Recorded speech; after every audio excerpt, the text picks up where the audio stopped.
Picture someone in their late 80s living in a nursing home, getting out of a chair using their own legs, not shuffling, standing up. That image comes from a real study. A 1994 trial at the Hebrew Rehabilitation Center in Boston enrolled frail residents with an average age of 87. After 10 weeks of lifting weights, actual progressive resistance training, they became meaningfully stronger. Several improved their walking speed. Some reduced their need for a cane.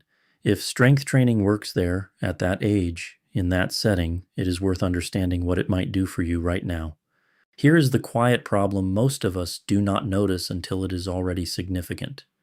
Starting around age 30, adults lose roughly 3 to 8% of their muscle mass every decade, with some estimates in consumer health literature citing the lower end of 3 to 5%.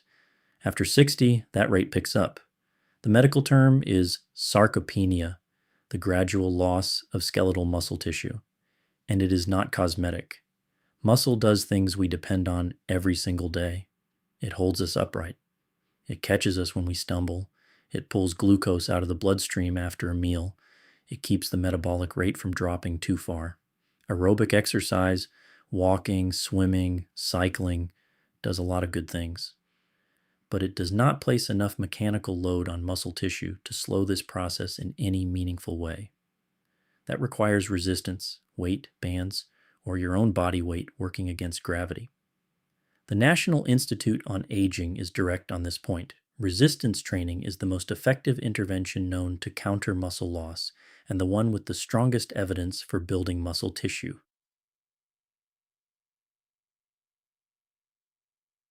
A 2022 meta-analysis published in the British Journal of Sports Medicine pooled data from 16 prospective cohort studies, roughly 263,000 participants across the all-cause mortality analyses.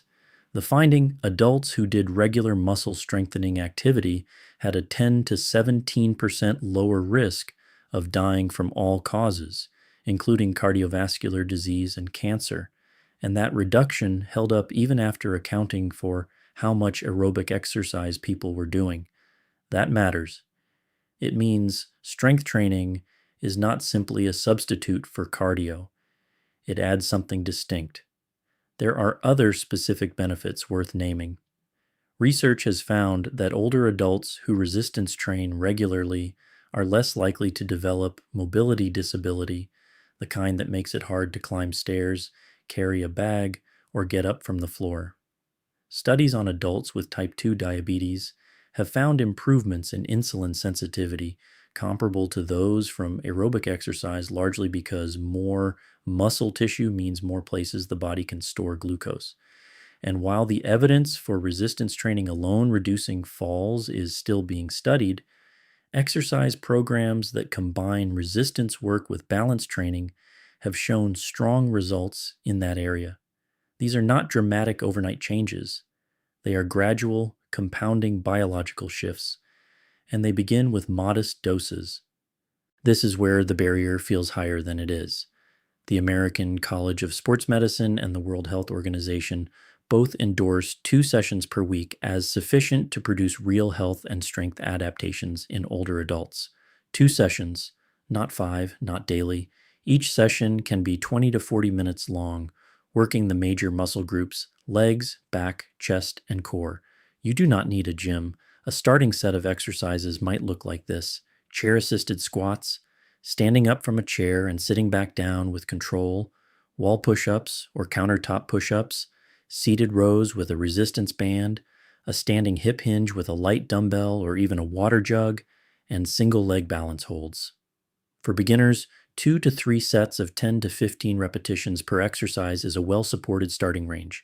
Rest 60 to 90 seconds between sets. The last 2 or 3 reps of each set should feel genuinely challenging. Not painful, but effortful. Start lighter than you think you need to. Good form in the first 4 weeks matters more than the weight on the bar. One important habit: exhale during the effort. Breath holding during exertion spikes blood pressure, and avoiding it is a simple practice to build from day one. A realistic timeline: most people notice that daily tasks feel a little easier within 4 to 6 weeks. Measurable strength changes tend to appear by 8 to 12 weeks. Bone density and metabolic improvements take 6 to 12 months of consistent training. Consistency is the variable that matters most. A few things we hear often and what the evidence actually says. I'm too old to build muscle. The Fiatarone study we mentioned at the start is the clearest answer to this. The biological mechanism, muscle protein synthesis triggered by mechanical load, remains intact across the lifespan. It becomes somewhat less efficient with age, which is exactly why consistent training matters more, not less. Age is not a ceiling. It is a reason to start. Won't lifting hurt my joints? Guidelines from the Arthritis Foundation and the American College of Rheumatology list progressive resistance training as a first-line recommendation for most people with osteoarthritis. Not something to avoid, but something to pursue. Stronger muscles reduce mechanical load on cartilage. The key is appropriate resistance and avoiding movements that cause sharp, acute pain. A physical therapist or certified trainer can help you identify those boundaries. I already walk every day. Isn't that enough? Walking is genuinely valuable, and we would never discourage it. But it does not generate the mechanical tension needed to slow sarcopenia, particularly in the upper body. The 2022 meta-analysis found the mortality benefits of strength training were additive to those of aerobic activity. Walking and resistance training are doing different jobs. Both are worth doing. 2 days a week sounds too easy. The research on dose and response actually supports this frequency. Studies suggest that roughly 30 to 60 minutes of muscle strengthening activity per week may capture most of the mortality benefit, with uncertain or diminishing returns beyond that. For older adults, recovery time between sessions is a genuine biological factor. 2 well-executed sessions per week, performed consistently over months, outperform sporadic intense bursts in long-term data.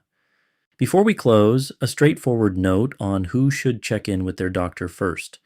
If you have known cardiovascular disease, uncontrolled high blood pressure, a joint replacement in the past 6 months, osteoporosis with vertebral fractures, an active herniated disc, or poorly controlled diabetes, please speak with your physician or physical therapist before starting. That conversation does not need to be long. Most beginning resistance programs qualify as moderate intensity, and your doctor can help you confirm that starting is appropriate for your specific situation. During any session, stop immediately if you experience chest pain or pressure, unusual shortness of breath, dizziness, sudden severe joint pain, or heart palpitations. Sit down and seek medical attention if symptoms do not resolve quickly. And as always, this video is educational. It is not a substitute for individual medical advice. Your situation is your own, and a professional who knows your health history is always the right first resource. 2 sessions a week, 20 to 40 minutes each, movements you can do at home with a resistance band or no equipment at all. That is the starting point the research points to. Not as a minimum to feel guilty about, but as a genuine threshold where real biological change begins. If this video was useful to you or to someone you know who has been on the fence about starting, please share it. And if you want more content like this, evidence-grounded, practical, and written specifically for adults in their 50s, 60s, 70s, and beyond, subscribing to this channel is the best way to make sure you see it. We will keep doing the reading so you do not have to do it alone.